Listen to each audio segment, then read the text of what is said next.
Hello good morning students. आज हम retrogressive Metamorphosis इन ascidian tadpole larva इस टॉपिक के बारे में डिस्कस करेंगे।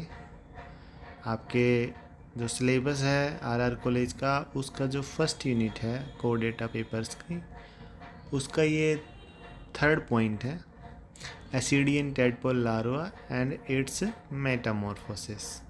तो सेम टॉपिक है, बस थोड़ा टाइटल यहाँ पे चेंज कर दिया है। तो आइए शुरू करते हैं। सबसे पहले हम देखते हैं कि जो एसिडियन टैडपोल लार्वा है तो उसमें एसिडियन समझते हैं। एसिडियन जब हमने कोरडेटा का क्लासिफिकेशन पढ़ा था तब हमने बात करी थी कि जो यूरोकोर्डेट होते हैं उनमें 3 क्लासेस पाई जाती है। एक तो एसिडिया, थैलिएशिया और लार्वेशिया। तो उसमें से ही एक क्लास है एसिडिया। तो एसिडिया में ये जो टैडपोल लार्वा यहाँ पे देखने को मिलता है, तो इसलिए इसको हम एसिडियन टैडपोल लार्वा बोलते हैं। तो एसिडिया के जो मेंबर्स होते हैं, कॉमनली एसिडियंस को हम समुद्री फव्वारे या फिर सी स्क्विड्स भी बोलते हैं। ठीक है, इनको इनके अलावा ट्यूनिकेट्स भी बोलते हैं। ट्यूनिकेटा बोलते हैं क्योंकि इनमें एक ट्यूनिसिन नामक पॉलीसेकेराइड का जो एक कवच, एक टेस्ट इनकी बॉडी के चारों तरफ हमें देखने को मिलता है। ठीक है, इसके अलावा ट्यूनिकेट्स जो हैं ये एक थैलेनुमा सैक लाइक स्ट्रक्चर्स होती हैं और मराइन इनवर्टिब्रेट्स को जो फिल्टर फीडिंग के रूप में ये फीड करते हैं। तो एसिडिया थैलेनुमा होते हैं। ट्यूनिसिन नाम का इनमें कवच पाया जाता है, टेस्ट पाया जाता है। एसिडियंस वैसे तो पूरी दुनिया में मिलते हैं, कॉस्मोपोलाइटन है वैसे, और सबसे ख़ास बात है कि ये एक्सक्लूसिवली मराइन होते हैं। ओनली मराइन वाटर में हमें ये देखने को मिलेंगे। ठीक है, इसके अलावा इनकी जो ख़ास बात है वो ये है कि एसिडिया के जो मेंबर्स होते हैं वो क्या होते हैं, ससाइल्स एनिमल्स होते हैं। ससाइल्स एनिमल्स, यहाँ पर इनमें लोकोमोशन हमें देखने को नहीं मिलेगा। लोकोमोशन हेयर इज़ एब्सेंट, और ये किसी एक सतह से चिपके रहते हैं, जैसे कि कोई चट्टान हो, कोई किसी जानवर का, किसी अदर एनिमल की शैल कवच हो, उसके ऊपर ये हमें देखने को मिलेंगे। उनसे ये इनके जो फुट पार्ट है, हमने देखा था हर्डमानिया का डायग्राम, उसका जो फुट पार्ट था उससे ये फुट से किसी भी सबस्ट्रेटम से चिपके हुए रहते हैं। ठीक है, इनमें हमें फिल्टर फीडिंग देखने को मिलती है, ये भी हम डिस्कस कर चुके हैं। फिल्टर फीडिंग मैकेनिज़्म इनमें देखने को मिलती है। इनका डायमीटर है वो बहुत ही छोटा होता है। ये किसी भी अदर एनिमल की सतह के ऊपर भी रह सकते हैं और ये कॉलोनी बनाकर भी रह सकते हैं। कॉलोनी जब बनाते हैं तो उनको हम क्या बोलते हैं, जूइड्स बोलते हैं। तो ये कुछ एसिडियंस के कुछ बेसिक कैरेक्टर्स थे। अब हम देखते हैं एसिडिया में पाया जाने वाला जो मेटामॉर्फोसिस है उसको हम रेट्रोग्रेसिव मेटामॉर्फोसिस बोलते हैं। रेट्रोग्रेसिव मेटामॉर्फोसिस क्या होता है, ये एक तरह का, सबसे पहले हम देखते हैं मेटामॉर्फोसिस। मेटामॉर्फोसिस शब्द का मतलब क्या है, यहाँ पर मेटामॉर्फोसिस शब्द का मतलब होता है चेंज, वो भी किस में, बॉडी में। हिंदी में बात करें तो हिंदी में हम इसको कायांतरण बोलते हैं। तो मेटामॉर्फोसिस मतलब कि एक ऐसी प्रोसेस है जिसके द्वारा कोई भी एनिमल अपनी बॉडी चेंजेस के द्वारा एक रूप से दूसरे रूप में बदल जाता है। सिंपल लैंग्वेज में बात करें तो हम कह सकते हैं कि ये एक जुवेनाइल स्टेज से अडल्ट स्टेज में बदल जाता है, जहाँ पर लार्वा जो होता है वो अपने अडल्ट से लार्वा जो होता है वो अडल्ट में चेंज हो जाता है और अपनी बॉडी की जो स्ट्रक्चर है कुछ उसमें वहाँ पर हमें चेंजेस देखने को मिलते हैं। सिंपल लैंग्वेज में बोले तो लार्वा का अडल्ट में चेंज होना उसे हम मेटामॉर्फोसिस बोलेंगे। ये दो तरह का होता है, एक होता है प्रोग्रेसिव मेटामॉर्फोसिस, एक रेट्रोग्रेसिव मेटामॉर्फोसिस। प्रोग्रेसिव मेटामॉर्फोसिस वो होता है जहाँ पर लार्वा थोड़ा कम एडवांस होता है, जबकि जब उसमें कुछ नए न्यू कैरेक्टर्स वहाँ पर ऐड हो जाते हैं और वो अडल्ट में जब चेंज होता है तो वो पहले से कुछ एडवांस फीचर्स लिए हुए होते हैं।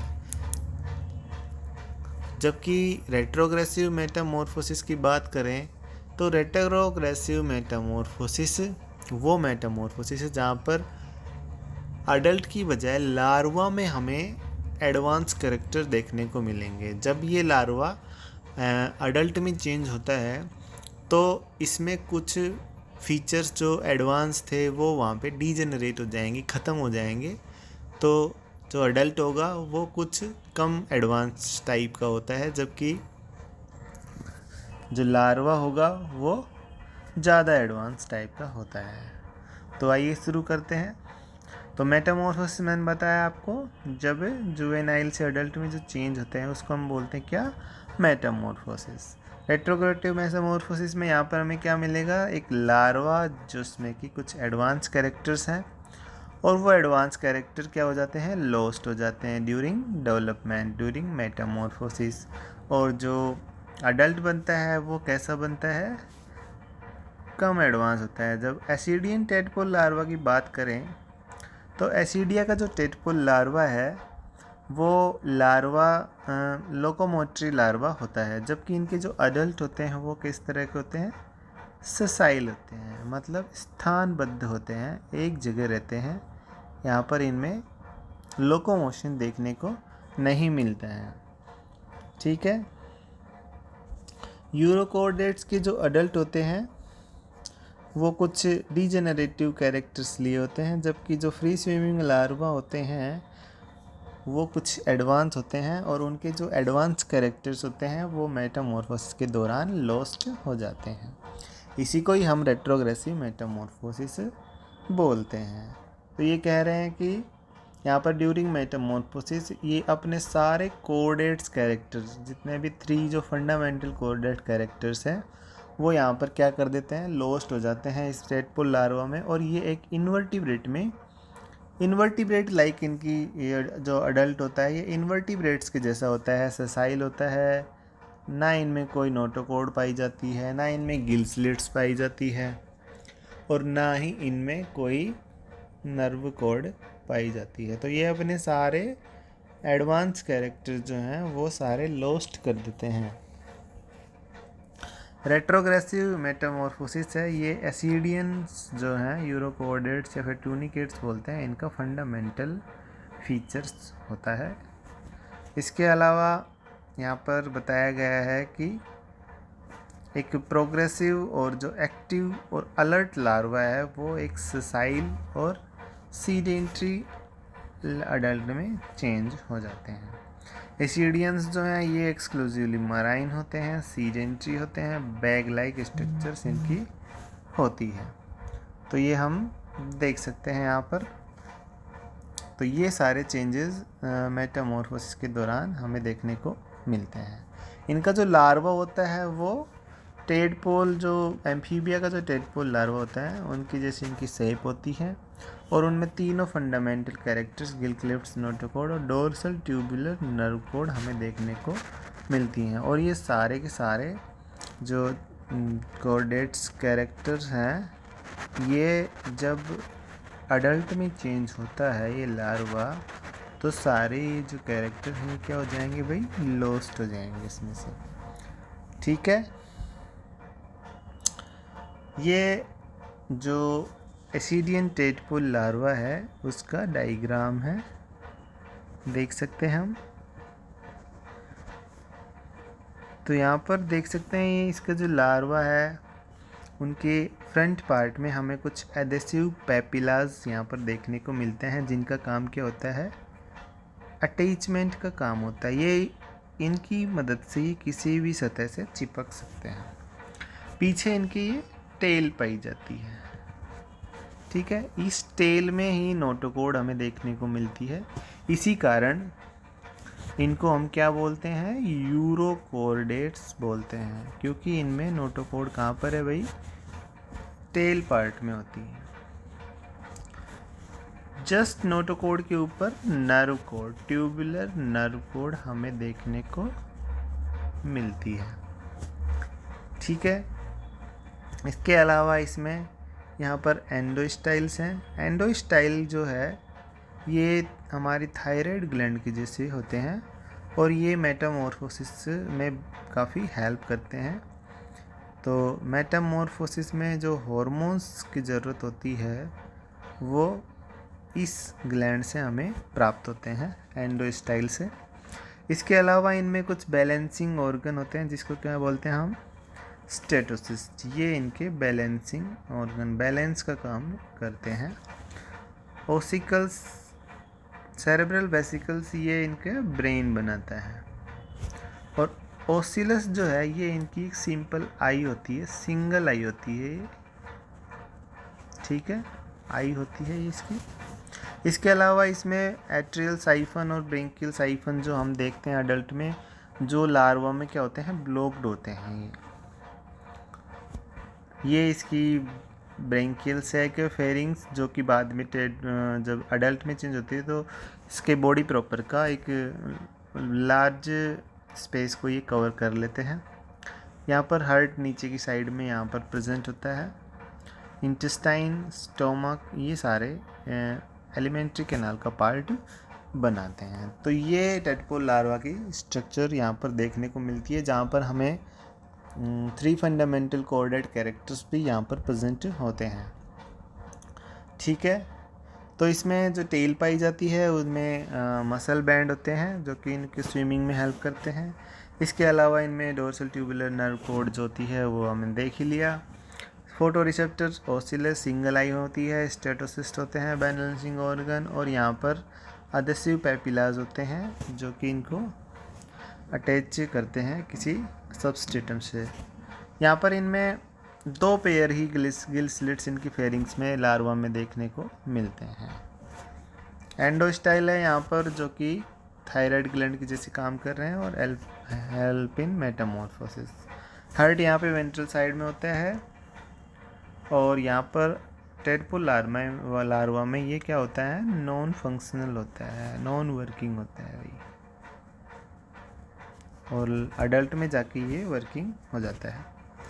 इनके फ्रंट पार्ट पे 3 हमें पैपिलास देखने को मिलते हैं जो कि इनके मेटामॉर्फोसिस के दौरान काफ़ी हेल्प करते हैं। ये इनको किसी भी सतह से चिपकने के लिए रेस्पॉन्सिबल होते हैं, सतह से चिपकाने में ये इनको हेल्प करते हैं।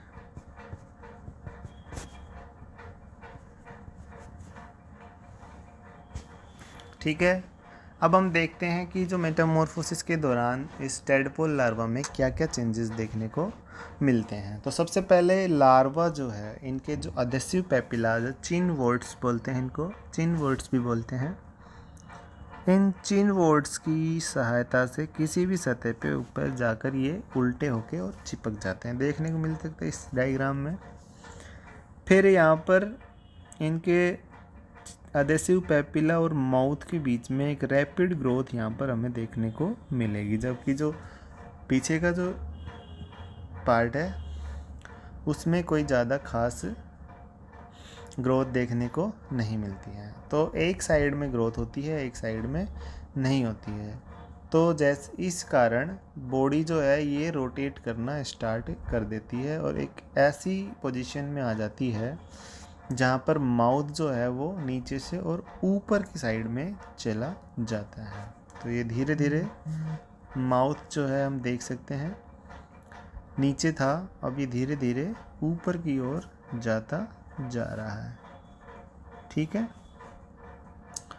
और फेरिंग्स जो है ये काफ़ी बड़ी हो जाती हैं और इनमें जो 2 पेयर ऑफ गिल स्लिट्स थे यहाँ पर अब इनकी संख्या ज़्यादा हो जाएगी और इनके स्टिग्मा जो है इनमें पाए जाते हैं जो कि रेस्पिरेशन में हेल्प करते हैं, उनका नंबर यहाँ पर इंक्रीज होता चला जाएगा।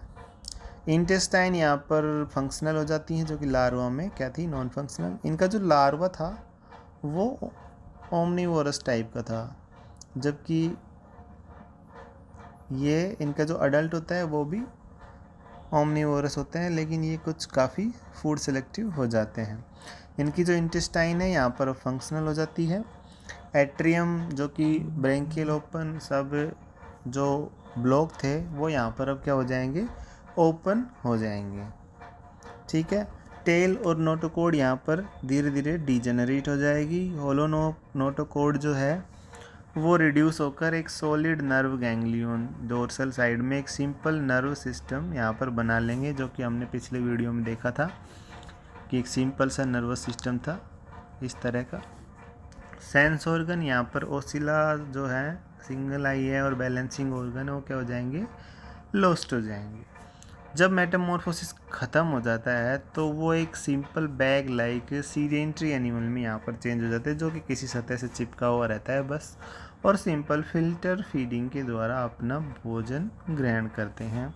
इनमें यहाँ पर लोकोमोशन वगैरह देखने को नहीं मिलती है। फेरिंग्स यहाँ पर बहुत लार्ज हो जाती हैं, जो कि फिल्टर फीडिंग में हमें हेल्प करने को देखने को मिलती है। डाइजेस्टिव सिस्टम बहुत अच्छा हो जाता है, और कुछ एडवांस कैरेक्टर जो लार्वा के थे वो यहाँ पर ख़त्म हो जाएंगे और एक सिंपल एनिमल में यहाँ पर चेंज हो जाते हैं, जो कि इनवर्टिब्रेट लाइक यहाँ पर एनिमल होता है। तो ये सारे चेंजेस हमें इस एनिमल में देखने को मिलते हैं। तो रेट्रोग्रेसिव मेटामॉर्फोसिस समझ के यहाँ पर एक सिंपल टेडपोल लार्वा जो था एडवांस, जहाँ पर इसमें टेल पाई जाती थी, बहुत एक्टिव था, इनमें आई मिल रही थी, इनमें बैलेंसिंग ऑर्गन मिल रहे थे, इनमें टेल पाई जाती थी जो कि इनको मूवमेंट लोकोमोशन में हेल्प कर रही थी।